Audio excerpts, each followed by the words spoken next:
Ganito ko sa ano to, yung verse kasi na ano to, just in case lang brother. Pero I'm not con yung live mo brother, baka may gusto mo Okay dito lang, go lang brother. Matalinong tao ka. Mas prefer ko yung mga matatalinong tao yung nasa live ko kasi kayo talaga yung dapat pakinggan ng mga audience ko.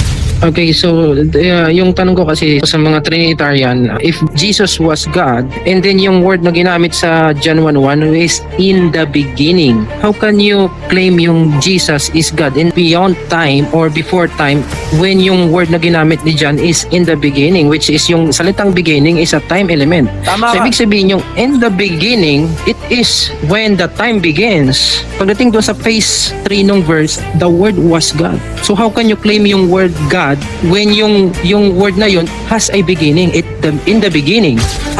Meron akong Okay. nakitang konting nagbe-make sense na bagay. Marami kasing Diyos sa Biblia. Pagka binasa mo, Agree. merong isang talata na kinvote out si Kristo. Ang sabi niya, tungkol dun sa mga kasulatan ninyo, hindi ba sinasabi diyan, aking sinabi kayo'y mga Diyos. Tungkol dun sa nakikipantay daw siya ika sa Diyos. Tapos ang kino-quote out Okay. niya, yung galing sa awit na aking sinabi kayo'y mga Diyos at kayong lahat ay anak ng kataas-taasan. So nagme-make sense sa akin yung konsepto na ang Diyos pala gumagawa din ng ibang mga Diyos pero hindi mo masasabing makapangyarihan sa lahat yung ibang mga Diyos na yun. Wala kang mababasang makapangyarihan sa lahat ng ibang mga Diyos na yun at lahat ng mga ibang mga Diyos na ginawa, hindi yan ipinapasamba. Parang halimbawa, si Moises, ginawa ring Diyos si Moises eh. Pero wala naman tayong mababasa na ipinapasamba si Moises. Ngayon yung tungkol dun sa pagka-Diyos ni Kristo, iyan yung bagsakan na inianak siya ng Diyos. Merong isang talatang nagsasabi na nasa sinapupunan siya. Tapos merong isa pang talatang sinasabi rin at the same time na inilabas siya sa walang hanggan.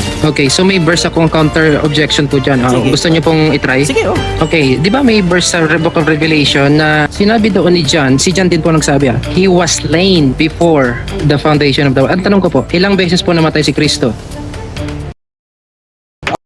Okay, ano tanong mo, brother? So I'm more on a theological argument. Okay lang po ba? Sige lang, go lang. More on the deistic. So ang tanong ko po kasi I have watched all your video according to yung belief sa Diyos, and you presented yung one of your evidence was on 1 John chapter 5 verse 20. So strongly I believe so just i-define ko lang po yung statement of faith ko, no? So I don't believe that there is God. But I also subscribe, I know some theological studies. I have studied about theology. Good. So ngayon you quoted 1 John chapter 5 verse 20 na si Kristo ngayon yung totoong Diyos. Pero hindi pa ako naniniwala na may Diyos Okay, Yung question ko ngayon, yung doon sa kinot mo po, before the name of Jesus Christ, there is a period. So ibig sabihin, kino-context mo po ba na yung word na yun ay magkasama? Hindi ko maalala eksaktong talata. Diretso. So sabi, kasi yung parang may nagtaning po ata sa'yo na may verse po ba kayo na may verse ba tayo na may papakita na si Kristo yung ay Diyos? Sinusuportahan naman yun, brother. Sinusuportahan naman yun eh. Ang sumulat noon si Juan, si John, diba? Ngayon, pag binasa mo ngayon yung uno-uno, nung Juan, kabilang libro naman yun, pero siya parehas pa rin ang author. Ang sabi niya, nang pasimula, siya ang verbo. At ang verbo ay sumasa Diyos at ang verbo ay Diyos. Tapos sa 14, Okay. nagkatawan Okay, tao sige. ang verbo. Hindi ka naman magkakatawan tao pagka tao ka na eh. Parang lalaki, nagdamit babae. Hindi ka naman magdadamit babae pag babae ka na eh. Diba? Okay, so gusto ko lang i-establish po. Ano po ba yung belief na yan? Arianism, Trinitarian? Bahala ka na kung paano mo i-define yun. Hindi kasi ako mahilig sa ganung Okay. konsepto eh, yung konsepto ng generalization. Hindi ako mahilig sa ganun. Okay. Diretso, kung ano yung nabasa ko, yun lang talaga. Yun yung sabi sa Biblia. Okay, Pag so- binasa mo naman ang Quran, hindi naman ganun na nakasulat. Pag binasa mo yung Vedas, Okay, hindi so- rin naman ganun na nakasulat. So depende lang kung ano religion mo, ano yung libro na ginagamit mo sa religion mo, doon ako ngayon pumapasok. Pero hindi yan sa konsepto Ngayon, na ano, okay. hindi yan sa konsepto na pinag-uusapan natin kung may Diyos ba o wala. Mamalay ko, hindi ko alam. May Diyos ba o wala? Malay ko. Basta So- ako naniniguro lang ako na gumagawa ako ng mabuti, baka kasi sakaling meron. Nandun ako sa ganung konsepto. Baka sakali lang okay, ba? pares pala tayo. Oo. Di ba, Okay, so hindi you're ka skeptical magkakamali ron, brother. Hindi ka magkakamali ron sa konsepto Okay. na hindi naman talaga natin sigurado kung may Diyos ba o wala, may kabilang buhay ba o wala, may anghel ba o wala, may Diyun ba o wala. Malay ko. Hindi ko naman nakita, hindi ko rin narinig. Basta ako, ang alam ko, merong mga Okay. lumang librong sinulat. Yung lumang librong sinulat, Okay, ito, agree. sabi dito, meron daw Diyos eh. Sabi dyan, pero di natin alam kung totoo ba yan o hindi. Di ba? Okay, agree. Yo, ganun. agree. Okay, so thank you. Hindi na ako magtatanong kasi pares naman pala tayong skeptics. Okay, sige. Baka may follow-up question ka pa. Malay mo, makapakinabang ka Okay. audience ko. Maganda yung ano mo, maganda yung nasa isip mo. Okay, so ganito ko siya yung verse kasi na just in case lang brother. Pero Sige I'm lang. not con yung live mo brother baka may gusto okay maka lang, dito go lang, magtanong brother. more. Matalinong Okay. tao ka. Mas prefer ko yung mga matatalinong tao yung nasa live ko kasi kayo talaga yung dapat pakinggan ng mga audience ko. Okay, so yung tanong ko kasi sa mga ang tanong ko sa mga Trinitarian, if Jesus was God, and then yung word na ginamit sa John 1:1 is in the beginning. So how can you claim yung Jesus is God in a beyond time or before time when yung word na ginamit ni John is in the beginning, which is yung salitang beginning is a time element. Tama So ka. ibig sabihin yung in the beginning, it is when the time begins. Tama ka. Yung word na beginning doon, ngayon, pagdating doon sa phase 3 nung verse, the word was God. So how can you claim yung word God when yung word na yun has a beginning, in the beginning? Sabi nga raw nung African, in the bininging daw yun. In the bininging. Grabe tao ko. Hanggang ngayon, buta na. Nag-stick sa akin yung in the bininging na yun. Sakit ng ulo ko rin, kakatawa eh. In the bininging. Tama ka ron. Okay. Meron akong Okay. nakitang konting nagbe-make sense na bagay. And I'm not saying that this is true or false, pero meron akong isang nakitang nagme-make sense na bagay. Na yung konsepto ng pagka-Diyos, marami kasing Diyos sa Biblia eh. Maraming Diyos sa Biblia eh. Pagka binasa mo Agree. merong isang talata na kinwote out si Kristo nung kine-question siya Si ng John. mga Hudyo tungkol dun sa nakikipantay daw siya sa Diyos. Ang sabi niya, tungkol dun sa mga kasulatan ninyo, hindi ba sinasabi diyan, aking sinabi kayo'y mga Diyos? Tapos ang kino-quote out Okay. niya, yung galing sa awit na aking sinabi kayo'y mga Diyos at kayong lahat ay anak ng kataas-taasan. Sa Psalms 82 tapos Oo, kinuha sa John chapter yun 10. mismo. So nagme-make sense sa akin yung konsepto na ang Diyos pala gumagawa din ng ibang mga Diyos pero hindi mo masasabing makapangyarihan sa lahat yung ibang mga Diyos na yun. Wala kang mababasang makapangyarihan sa lahat ng ibang mga Diyos na yun at lahat ng mga ibang mga Diyos na ginawa, hindi yan ipinapasamba. Parang halimbawa, si Moises, ginawa ring Diyos si Moises eh. Narito, aking Yes, ginawang nasa Diyos Exodus. ka. Yun nasa Exodo. Aking ginawang 7:1. Diyos ka kay Faraon. Pero wala naman tayong mababasa na ipinapasamba si Moises. Ngayon yung tungkol dun sa pagka-Diyos ni Kristo, iyan yung bagsakan na ang nakasulat din kasi na kay Juan din, ito nagme-make sense din sa akin, na inianak siya ng Diyos. Hindi siya ginawa. Merong isang talatang nagsasabi na nasa sinapupunan siya. Tapos merong isa pang talatang sinasabi rin at the same time na inilabas siya sa walang hanggan. So nagme-make sense sa akin na okay, sige, anak Ngayon, pala. okay. Nasa tiyan pala siya, inanak siya, inilabas siya, therefore hindi siya ginawa. Okay, so may verse akong counter objection po dyan. Sige. Gusto niyo pong itry? Sige, testing natin. Okay, di ba may verse sa Book of Revelation na ang sinabi doon ni John, si John din po nagsabi he was slain before the foundation of the world. Ang tanong ko po, ilang beses po namatay si Kristo? Hindi ko mabasa sa Biblia na yung nasa loob ng katawan namatay eh. Ang nababasa ko sa Biblia, yung katawan namatay. Yes, Anong yan po nabasa yung ko? dito na yan sa New Testament. Oo, totoo. Kasi ngayon may verse sa Book of Revelation na it pertains to the yung foreknowledge. Okay. Ang sabi po doon, yung lamb doon which pertain to Christ, na namatay doon siya before the foundation of the world. Totoo, oo. Meron Ngayon, nga akong ang tanong ko nabasa po, doon. Yung Book of Revelation kasi you have to go to the context na yung Book of Revelation, merong parte dyan na parang totality of the earth, totality of humanity eh. Kasi kung makikita mo, maraming mga bagay na nagsasalita dyan ng mga bagay na wala pang mundo, pero may mga bagay dyan na nagsasalita ng katapusan na ng mundo. So meron ding Okay, agree possibility naman na po dyan. baka ang pinag-uusapan dyan, and I may be wrong, syempre baka mali ako rito kasi hindi naman ako theologian.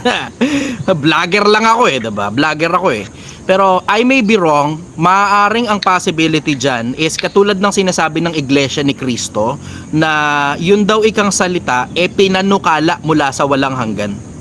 So maaaring ang Okay. possibility dyan is yan yung mismong plano mula nung walang hanggan, nung wala pang kahit ano. Possibility yun. We're only talking about possibilities. Kasi marami nang naligaw sa ganyan mahirap ang interpretation, Okay. brother. Marami nang naligaw sa interpretation Nakakatakot yun. Oh, that's another problem na naman. Totoo. Kasi yun yung problema ngayon ng mga oneness. Ito yung problema ng mga Trinitarian. Ang problema dito, yung Unitarian may problem din. Yung which is yung kay INC. Oo. Ngayon, ang tanong ko naman dyan sa mga ANC, kiniklaim nila, dinideny nila yung anyong pagka-Diyos ni Cristo, which is Totoo. they don't deny it. Totoo. So, yun lang. Okay na po ako Yun nga, doon. medyo Salamat din mahirap po sa... nga yung alam mo, nakikita ko rin naman yung magkabilang. Kasi yung dating daan at saka yung Iglesia ni Cristo, parehas kung sinubaybayan yan mula pagkabata ko So yung 10 taon halos na nagbabakbakan sila sa TV. Puta, brad, magkabilang Yes. programa pinanonood ko Yung sa Opo, opo. SBN 21 yung isa, tapos yung isa naman, yung yung sa 25. Pinanonood ko yung magkabilang channel na yun Opo. Nakikita ko yung magkabilang punto. Tapos eventually nung dumating yung panahon na parang how should I say it? Tinapos na ng INC yung dispute nung dalawa kasi ang kaduluduluhan niyan, ito hindi mo mai-deny ito kasi mga INC hindi nyo mai-deny ito kasi nasa YouTube talaga ito. Yung ang kaduluduluhan nun, yung ang sinabi nung mga nasa TV na mga host nila sa programa nila, ang sabi, kung Soriano, kung gusto mo makalaban ng kapatid na Manalo, kausapin mo muna yung Papa sa Roma, debatin Yung mo muna, Papa sa Roma, yes. at maglalating ka na, tsaka kakakausapin ng tagapangasiwang pangkalahatan ng Iglesia ni Cristo. Doon na natapos yun. Oo. Doon na natapos yun. Tama po. And then, paglipas ng ilang panahon pa, ang Soriano pumunta ng Araneta Coliseum. Pagpunta ng Araneta Coliseum, doon ngayon naglabas siya ng ibang mga bagay na ibabala niya sana doon sa debate kung natuloy yung debate. Which is yun ngayon nasa Kapitulo 8 ng Kawikaan. Malamang nabalitaan mo rin yung Kapitulo 8 ng Kawikaan na yung tungkol doon sa karunungan. Yung karunungan nagsasalita. Tapos sa bandang dulo-dulo, wala pa palang kahit nandun na yung karunungan na yun. Tapos kasama siya ng Diyos. Kasama ng Diyos. Tapos ang paliwanag ni Soriano doon, kung di ako nagkakamali, yung nasa unang Korinto, yung karunungan ng Diyos, yun nga yung si Kristo. Kasi ang sabi, kung nakilala lang sana ng mga tao, di ipinako sa krus ang Panginoon ng kaluwalhatian. Tapos sa kabilang talata naman, si Kristo ang kapangyarihan at ang karunungan ng Diyos. So merong paliwanag. So ito po yung ito nga po ito ngayon yung counter objection ko sa kanilang dalawa. Yung itatanong ko, gusto ko itanong sa mga ititilo muna sa mga subordinatism, which is yung sa part ni Soriano. Let's say tama sila. Let's say granting without accepting. Yeah. So let's say tama po yung aral niya. Sige, andun si Kristo. At ito ngayon yung contradiction doon sa latag niya. If really Christ was there, ang tanong ko ngayon, tinanong ko na rin to sa kanila before, one of their nagpunta po, pinuntahan ko talaga sila personal. Tinanong nila. Sige, tuloy. Yes po. Yes po. Ang sinagot nila, si Kristo daw isang beses lang po namatay, which is biblically yun yung Bible exegesis, which is I agree din naman. Ngayon, bakit nila umagree sila na isang beses is may verse sa Bible, yung sinabi ko kanina na the Lamb was slain before the foundation of the world. So sasabihin nila kung literal na nag-exist, may pre-existence or previous consciousness yung Kristo sa Old Testament. So dapat namatay din siya sa past, eternity past, and then yung nagkatawang tao siya, namatay din siya dapat. 2 beses. Ibig sabihin, 2 beses namatay yung Kristo, 2 beses na maililigtas siya. Kasi yun yung purpose kung bakit siya mamamatay ililigtas niya yung tao. Medyo lumipad ng konti utak ko doon. Anong logic bakit kailangan namatay uli siya bago siya namatay sa katawan? Okay, ganito. Kasi yung dahil nga sa verse na yun, yung the lamb was slain before the foundation. Ibig sabihin, bago nagkaroon ng salitang earth, ibig sabihin, before yung time, space, and matter was created, yung which is yung andun sa Genesis 1:1. Yung word muna, yung in the beginning was the word. So ibig sabihin yung word na ito dapat na-slain na muna siya bago na-create yung heaven and earth. Agree po ba kayo? Nagigets niyo yung logic? O nabasa ko nga yun eh. Yun nga yung isa sa mga kinakatakot kong lagyan ng paliwanag eh. Kasi diretso, hindi ko talaga alam ang paliwanag dun eh. We're only talking about possibilities, hindi ko alam kung anong paliwanag dun. Kasi ang nakasulat kasi sa Biblia, sa Hebreo, si Kristo namatay minsan magpakailanman. Pero meron ka ring mga mababasa kasi sa Biblia. Halimbawa, katulad nun, 'di ba? Yung impyerno tinatawag na ikalawang kamatayan, 'di ba? Okay, yung impyerno na tinatawag na ikalawang kamatayan, ang hirap ipaliwanag kung papaanong ikalawang kamatayan yun, samantalang may mga taong namatay, nabuhay ulit, tapos namatay ulit. Kasi hindi lang naman si Kristo ang namatay, nabuhay, namatay. Si Lazaro, isa ron. Tapos yung mga banal nung panahong pinako si Kristo sa krus, namatay sila, tapos nabuhay sila ulit. Tapos siguro dahil di na sila kilala ng pamilya nila, nilagari sila para mamatay uli ng panibago. Yung nasa Hebreo. 'Di ba? Paano ngayon lalapat yung ikalawang kamatayan doon, which is yun nga yung impyerno. Hindi rin nagtutugma sa isip ko. Alam mo, tangina, buti na nakausap kita. Ngayon, at least ngayon Pilipinas, ngayon naiintindihan ninyo na hindi lahat ng bagay naiintindihan ko at hindi lahat ng bagay alam ko. Yung mga tanong nyo kasi sa akin na mga nasasagot kong klase ng mga tanong, yan yung mga tanong na itanong ko na sa sarili ko na meron na akong sagot.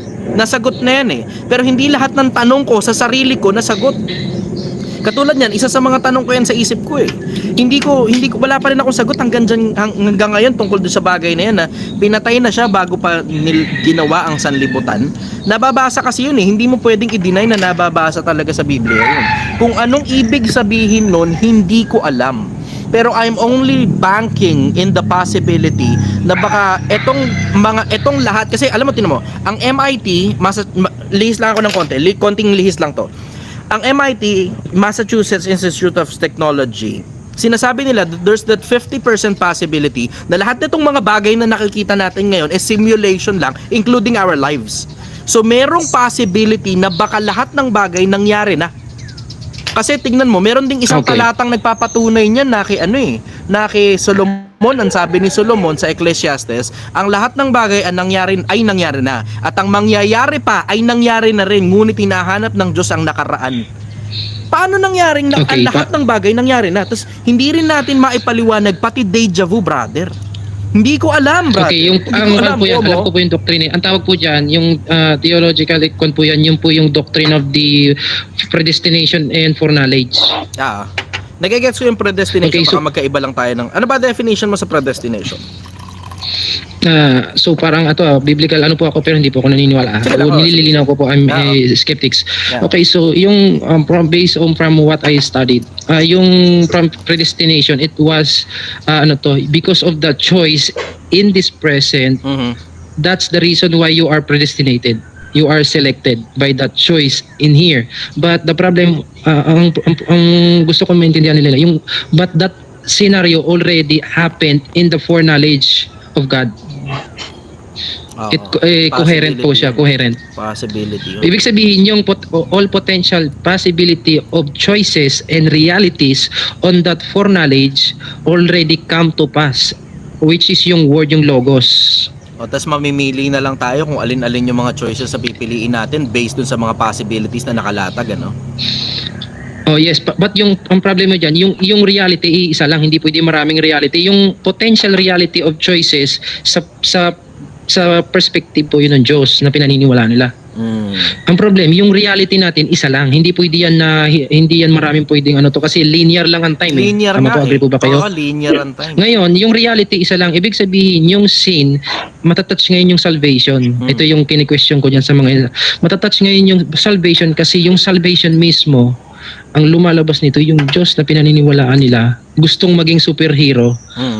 In order for this Jesus Christ na malabas, maging superhero, maging savior na tagapagligtas, kailangan iplano ng Diyos na magkasala yung tao, which is yung mababasa natin sa Genesis chapter 2 verse 9, yung tree of knowledge, may tatlong klaseng puno. Yung isa, yung out of the ground, yung sunod, yung tree of life, na nasa gitna at ganoon din yung tree of knowledge which is may dalawang distinction, yung good and evil. Hindi ko na i-distinct yung good kasi mabuti yun eh. Magpo-focus ako sa evil. Pero pag binasa mo sa 2:9, it was God who made it and put it on the middle. Ang tanong ko, why would God put that in the middle? Kasi ang purpose niya is for Christ to be a savior. So ibig sabihin yung tree of knowledge na yon of evil, pag kinain mo yon, it will cause pag kinain mo yon, it will produce death. So ibig sabihin kung pagdating sa salvation, iniisip ko rin yun at the same time yung konsepto ng kamatayan, na anong kamatayan ang tinutukoy dun. Kasi mahirap sabihin na kamatayang panglaman yun halos malapit sa imposibleng kamatayang panglaman yun dahil ang laman talaga in general including pati sa mga hayop na mamatay. Pag hindi mo pinapatay ang tao, sumusobra naman ang dami at umaabuso ang tao. Nakita mo yung panahon ni Noe, di ba? So there's also that possibility na maging abusado ang mga tao in general. So they're probably not talking about physical death. They're probably talking about spiritual death. Yung magiging wala kang kwenta sa paningin ng Diyos. Ngayon, ito yung problem dyan, brother. Masyadong problematic ngayon dyan. Gusto kong maintindihan nila yan. Na very problematic ngayon dyan. Na kailangan patunayan nila na mali ako. Which is, kung tama sila, sige, sakin natin tama sila. Bakit nyo ginagawang leeway yung love and yung free will para ma-justify ng Diyos? Ibinigay niya yung burden of choice sa atin para ma-justify na, uy, pwede ko na itong parusahan kasi may choice na siya Mahal ko tong taon to, binigyan ko ng free will. Ngayon may justification na ako para parusahan siya. Nagigets mo? Parang ginagawa ng mga naniniwala. Yun medyo mahirap ng kapirasong paniwalaan. Ang ground ko kung bakit mahirap paniwalaan. Kasi yung konsepto na kung ang Diyos pag-ibig, hindi niya ididestino ka dun sa ganun. Maliban na lang, tanggalin niya sa'yo ang pag-ibig, which means ikaw mismo ang dahilan kung bakit niya tinanggal sa'yo yung pag-ibig niya sa'yo. Kasi matigas ang ulo mo, makulit ka. Pero hindi ang dahilan nun dahil tinanggal lang sa'yo, kundi just to lay justice to all of those people na mahal ng Diyos. Kapareha siya ng konsepto ng yung kung sino man ang pumatay sa anak mo, gusto mo rin patayin pabalik. Hindi mo gustong pumatay ng tao as a man. Kasi tanggap mo sa loob mo yun na labag talaga ang kalooban mo sa pagpatay ng tao. Kaya yung konsepto na dahil pinatay yung anak mo, ngayon gusto mong bumawi. Ganun yung pakiramdam. And I may be wrong, maring mali. Okay, tama naman po ikaw doon. Pero yung gusto kong maintindihan, yung parang ganito po parang for example, ano ba yung justification mo para mag-decide ka sa isang something na hindi wala siyang knowledge doon? Kasi mismong Diyos mismo ang nagsabi, 3:22. Ang tao naging isa sa atin, nakakalam ng mabuti at masama. So ibig sabihin, kung yung tao is in the image and likeness of God, it must be perfect. Perfectly good. Ang tanong ko, bakit kailangan pa nila mag-increase in wisdom para malaman pa nila yung something kung perfect sila in knowledge? Alam mo, tama ka. Merong possibility na baka hindi perfect in knowledge. Merong possibility kasi meron ng mga nauna sa atin na mga beings yung mga anghel, 'di ba? So nakita ng Diyos yung naging epekto dun sa mga anghel na merong mga anghel na sumama. Tapos ang nakasulat din sa bandang dulo ng Apokalipsis, 1/3 ng population ng mga anghel nakuha. Sa dami ng mga anghel na lumaban sa Diyos, siguro I'm thinking, and I may be wrong, maring mali ako, yung possibility na kaya ginawa rin ng Diyos na mataas ang mga tao sa mga anghel kasi itong mga tao na to, yan yung konsepto na dinaan niya muna sa trial at hindi niya binigyan ng malaking kapangyarihan at yung pumipili lang talaga at gusto talaga sa kanya, yun lang yung bibigyan niya ng kapamahalaan sa mga anghel. And then all else sakit na ng ulo. Kasi masakit sa ulo sa walang hanggan Okay, ngayon brother, ito tanong ko. Kung ikaw yung nasa perspective ng Diyos, yung nature mo all-knowing ka, all-powerful, and all-loving, ang tanong ko, if you're God, why would you test test. Kasi God ka naman, you know yung lahat ng potential choices. Alam mo naman na yun, yung nasa sarili mo, Diyos ka, di mo kailangan pa ng confirmation. Tama. And then yun, i-apply mo sa reality, if you're God, why would you do that? I may be wrong ha. Tanungin Maring mali kita. ako dito ha. Maring mali ako dito. Pero masarap kasi yung I'm sure sigurado nararamdaman mo tong gantong pakiramdam. Yung pakiramdam na ang sarap kasi ng bagay na hindi mo sigurado kung anong mangyayari. Hanggang sa dulo, mananatili pa rin akong sumasagot ng mga tanong. Mananatili akong hindi interesado sa politika. Mananatili akong hindi interesado sa pera. Mananatili akong hindi interesado sa kasikatan, sa kayamanan, sa kapangyarihan, sa katanyagan. Mananatili pa rin akong sumasagot sa mga tanong ninyo sa pag-ibig at sa pagmamahal sa akin.